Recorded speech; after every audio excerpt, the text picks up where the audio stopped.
First, the highlights. Lagos State government condemned arbitrary increase of house rent by landlords and agents. Minister of Foreign Affairs announces return of 115 trafficked Nigerians from Cote d'Ivoire. On the foreign scene, United States President announces ceasefire agreement between India and Pakistan. In Sport, Athletics Federation of Nigeria, World Athletics trade blames over Nigeria's World Relays miss. Now the details. I am Taiwo Baruwa. The Lagos State government has condemned in strong terms landlords and agents who unjustifiably increase house rent due to infrastructural development or other unknown reasons. Special advisor to the governor on housing Barakato Dunuga Bakari said that the Lagos State government would no longer fold its arms and watch its residents being exploited by landlords and agents. She equally clarified the distinct role of house agents and lawyers in rental matters, stressing the limitations of legal practitioners in real estate and house rental matters. Odunuga Bakari stated that the Lagos State tenancy law is under review to include provisions like caution fees that are currently missing. She encouraged residents to report landlords or agents who violate regulations to the Lagos State Regulatory Authority, either physically or online. The special advisor reiterated Governor Babajide Sanwo-Olu's commitment to tackling the housing challenges faced by residents of Lagos State. The Lagos State government is set to elevate the Citizens Mediation Center (CMC) from a department of a full-fledged bureau in a significant move to bolster peace and improve access to justice. This strategic transformation, spearheaded by the Office of Transformation, Creativity and Innovation (OTCI), aims to enhance the CMC's authority, resources and overall efficiency in providing conflict resolution services to all citizens. The Director General of OTCI, Toyin Anjos Ademuyiwa, along with her team of consultants, recently engaged with the leadership of the CMC to outline the transition. Anjos Ademuyiwa conveyed the government enthusiasm for their pivotal development during the engagement. She emphasized the importance of this upgrade, noting that the transition represents a crucial step in the continuous effort to promote peace and guarantee that all residents have access to efficient and effective conflict resolution services.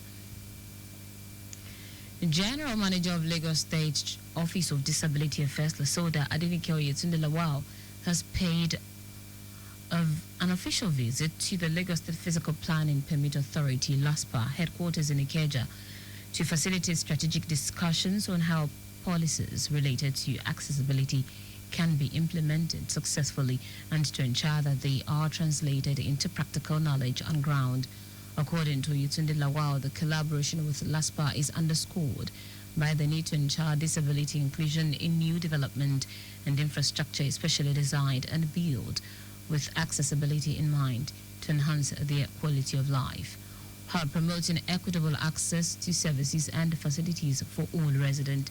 She said it will also ensure that buildings have designated routes, ramps and other features that make them usable by individuals with disabilities. Oyetunde Lawal emphasized that the collaboration with LASPA would ensure that its planning and permit processes are compliant with the legal and regulatory frameworks related to other forms of accessibility and inclusion. The General Manager of LASPA, Kehinde Oshinaike, experienced optimism about the potential collaboration, noting that the strategic partnership with LASODA will incorporate people with disabilities, accessibility standards and guidelines for all planning processes. Now to the rest of the stories. The Ministry of Foreign Affairs has announced the repatriation of 115 Nigerian nationals from Abidjan, Cote d'Ivoire. According to a statement by the ministry spokesperson, Kemebi Ebienfa, the returnees arrived in Lagos by a special flight at the Murtala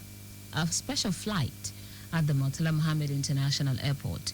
It will be recorded that a popular airline had promised to bring back underage girls trafficked to Cote d'Ivoire for free. In a statement on the company's handle, it called for a collective effort to discourage trafficking, emphasizing its inhumane and ungodly nature expressing deep concern and condemnation over the recent discovery of Nigerian underage girls trafficked to Cote d'Ivoire.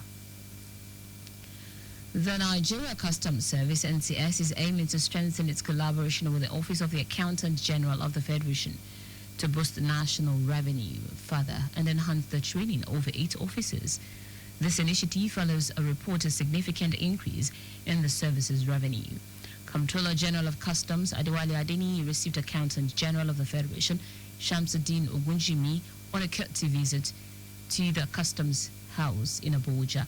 Adeni emphasized the crucial role of the Accountant General's Office in national revenue management, while acknowledging the economic challenges facing the nation, particularly in public revenue generation. Responding, Accountant General of the Federation Shamsuddin Ogunjimi expressed his appreciation to the NCS leadership for the warm reception, promising to bring on board customs officers to be engaged in training that will strengthen their agency, understanding and cooperation and institutional linkages. Ogunjimi emphasized that this would promote accountability, transparency and capacity building within Nigeria's public financial architecture. In foreign news, United States President Donald Trump has announced a ceasefire agreement between India and Pakistan after days of the deadly jet fighter, missile, drone and artillery attacks between the nuclear-armed rivals. U.S. Secretary of State Marco Rubio said the agreement follows extensive negotiations by him and Vice President J.D. Vance with India and Pakistani Prime Minister Narendra Modi and Shehbaz Sharif and other top officials. The announcement comes after Pakistan launched counterattacks against India after 3 of its air bases were struck overnight, and the conflict between the arch foes escalated to dangerous levels. Pakistan's Foreign Minister Ishaq Dar also confirmed the ceasefire. In sport now, World Athletics has distanced itself from blame over the visa delays that affected Nigeria's participation at this year's World Relays in Guangzhou, China.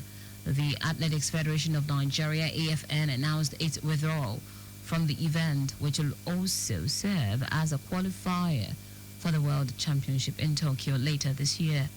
Director General of the National Sports Commission, NSC Bukola Lopadi, also exonerated the AFN and the NSC from the mishap in a statement before the visas were granted.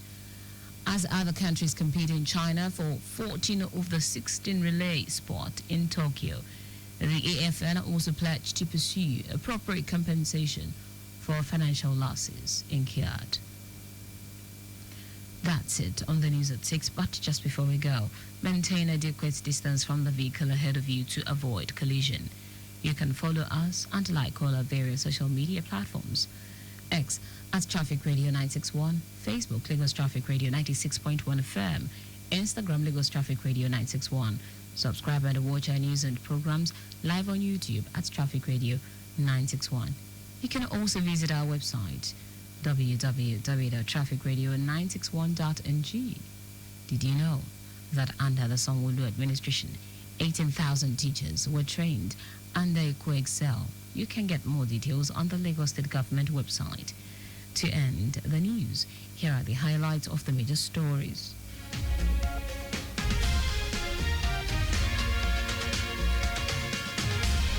The Lagos State Government has condemned in strong terms landlords and the agents who unjustifiably increase house rent due to infrastructural development or other unknown reasons in the interest of a resident of Lagos State who have to rent accommodation from property owners or through agents.